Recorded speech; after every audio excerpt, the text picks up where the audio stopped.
So just a quick note here. Some of you have noticed some changes in the YouTube videos. Instead of full video shows, it's doing smaller clips.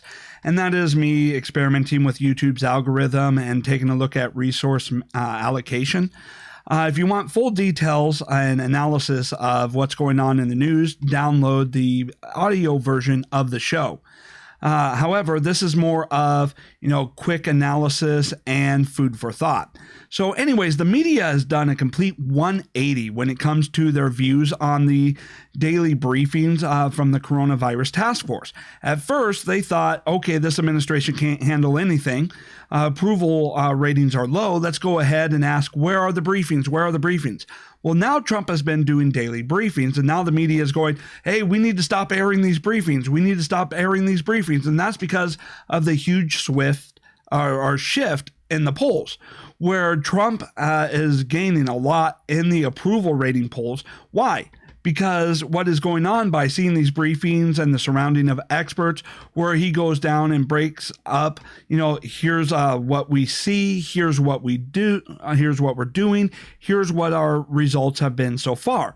And going around experts, people are seeing Trump not as the, whimsical guy on internet, trolling everybody or picking out some battles and, using communication like a sledgehammer against opponents, but they're seeing him as a leader. They're seeing him that in a time of crisis, he can step up to the plate and he can lead the nation through a crisis, take bold and decisive action, and even in unprecedented situations, he can take major actions in order to protect the country. And because of that, his approval ratings have been going up. Meanwhile, people are asking, where's Joe Biden? Right? And so I was reading this article here, and it goes off and it does explain that Trump has been holding daily briefings about 90 minutes or more and over this. And we see approval ratings going over, 53, 54% approve of the way he's handling it. And then it goes on to say, meanwhile, Biden has all but disappeared. And this is one of the problems that the media is having, why they want this to go away, because Trump is all over the news, being seen as a leader through a complete time of crisis. Meanwhile, Biden, the presumptive frontrunner for the Democrats, is virtually nowhere to be found. Right? He's nowhere in the news. And Sanders, his campaign is virtually dead. He just doesn't have the delegate counts to overtake Joe Biden. So Joe Biden is nowhere around. No one's seen him. Right? And when he does show up, and this is what's interesting, when he does show up and people are able to compare the two, they see Trump in charge, in leadership, handling a national crisis, and they see Joe Biden is confused, aloof. They're seeing him not understanding technology and its capabilities, and that lack of understanding in a time of crisis would lead to some dire consequences and would lead to a much worse outcome. And when he's on camera and he doesn't seem to understand how live streaming works and all that, he has a hard time staying focused. He has a hard time, maintaining his thoughts. I mean, he just does not seem like the guy that you want to have in place during a national crisis. And so when you do see the two of them, side by side, seeing the comparison, people are going, holy crap, Joe Biden would be horrible in this situation. Therefore, Trump's approval rating is going up and up, and people are like, I feel a lot safer under Trump. And because of this, the media is freaking out, and they are wanting to go through and they are wanting to lessen the coverage because they don't want people to see the effectiveness of Trump's leadership. But there is also another issue that is going on here, and that has to do with campaign finances. Because, what we see here is before this crisis happened, Trump had a massive war chest in his reelection campaign. As he was breaking fundraising records all over the place. Now, Biden, who is the presumptive front runner, has not been doing so well in his fundraising efforts.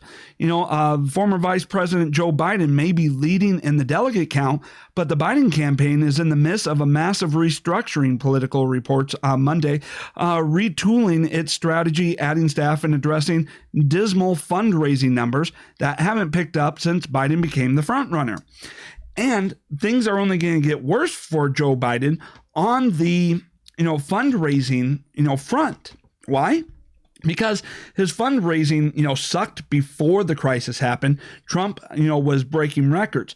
After we get through this crisis and we start getting people back to work, it's going to take some time in order for people and the economy to be able to get back into shape before they can even start considering the idea of donating money. And can you imagine if Hollywood, millionaires and billionaires, had to come to Joe's rescue and increase their fundraising and maxing out their fundraising efforts to Joe Biden, how that would play out after the Democrats had spent so much time during their primaries, bashing the idea of millionaires and billionaires financing political campaigns? And so when it comes time and we get through this crisis and we get back into election mode, Trump is sitting on a massive amount of money in which to run campaign ads, such as, the Democrats blocking, relief efforts, for the American people, in order to go for unrelated, wish lists. Right? How the Democrats were going off and, attacking Trump as racist and xenophobic while he was initiating travel bans back in January as the crisis was breaking out. And, campaign ads of just showing, Joe Biden, attempting to give a response or live stream or, a speech in which he goes off and reiterates that his plan was basically see what Trump would do and then try and rip it off as his own plan and seeing aloof. So the Democrats are freaking out over the impact that this is going to have on the 2020 election. And therefore, they are trying to find ways in which they can start cutting off Trump's daily briefing and cutting out the ability of the American people to be able to see Trump as the leader that he is. And, it just throughout the entire, Trump presidency has been this way. He has shown great, bold, and effective leadership, and it is really damaging to the Democrats. And now that we hit crisis mode and we've seen the benefit of good, bold, and effective leadership, and comparing that to what we see from Joe Biden, who apparently doesn't even know which way the camera is when he's doing his live streams and recordings, and needs to be bailed out by his wife because he doesn't understand what he's supposed to do when he ends a live stream speech.